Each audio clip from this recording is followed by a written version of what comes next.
Hi friends, welcome back to our channel. ఇవాల్టి రెసిపీలోకి వెళ్ళే ముందు ప్లీజ్ మన ఛానల్ని సబ్స్క్రైబ్ చేయండి, లైక్ చేయండి, షేర్ చేయండి. ఇవాల్టి రెసిపీ క్యారెట్ మసాలా వడ. ముందుగా శనగపప్పు 2 గంటల వరకు నానబెట్టి ఉంచుకోవాలండి. ఇప్పుడు ఓ మిక్సీ జార్ తీసుకొని శనగపప్పు మెత్తగా గ్రైండ్ చేసుకోవాలి. ఈ విధంగా ఇప్పుడు సన్నగా కట్ చేసిన ఉల్లిపాయ వేసుకోవాలి.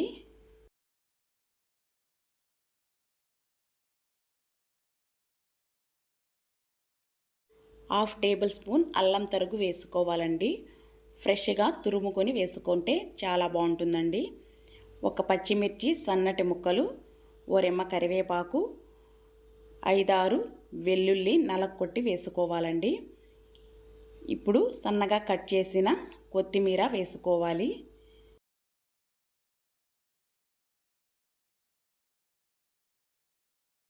హాఫ్ టేబుల్ స్పూన్ వంట సోడా వేసుకోవాలండి. రుచికి సరిపడా సాల్ట్ యాడ్ చేసుకోవాలి. ఇప్పుడు మొత్తం మిశ్రమాన్ని ఒక్కసారి బాగా కలుపుకోవాలండి.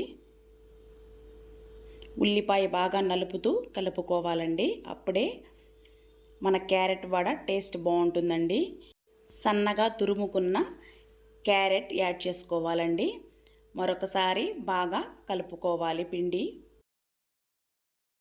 ఓ కడాయి ఉంచుకొని డీప్ ఫ్రైకి సరిపడా ఆయిల్ వేసుకోవాలండి. ఆయిల్ హీట్ అయిన తర్వాత ఫ్లేమ్ సిమ్లో ఉంచుకొని ఇప్పుడు మసాలా వడ వేసుకోవాలండి. ఎక్కువ మందంగా కాకుండా పలచగా కాకుండా మీడియం సైజుతో వేసుకోవాలండి. ఫ్లేమ్ సిమ్లో ఉంచుకొని వేసుకుంటే బాగా కుక్ అవుతుందండి లోపల వరకు. ఈ క్యారెట్ వడ చాలా సాఫ్ట్గా ఉంటుందండి. ఉడికేటప్పుడు ఎక్కువ కదిపామంటే విరిగిపోతాయి. ఒక పక్క బాగా కాలిన తరువాతే మరో పక్కకి చిన్నగా టర్న్ చేసుకోవాలండి.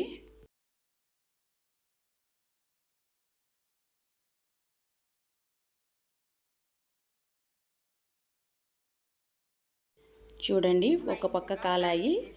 స్పూన్తో ఒక్కొక్కటిగా మరొక పక్కకి టర్న్ చేసుకోవాలండి.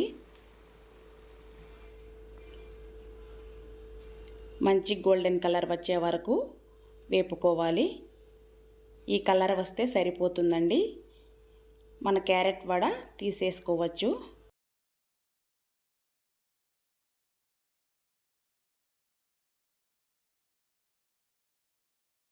మిగిలిన పిండి కూడా అదే విధంగా వేసి తీసేసుకోవటమే అండి. అంతే అండి, ఎంతో టేస్టీ అయిన క్యారెట్ మసాలా వడ రెడీ అయిపోయిందండి. మీరు ఒకసారి ట్రై చేయండి, మీకు ఎలా వచ్చిందో కామెంట్ చేయండి.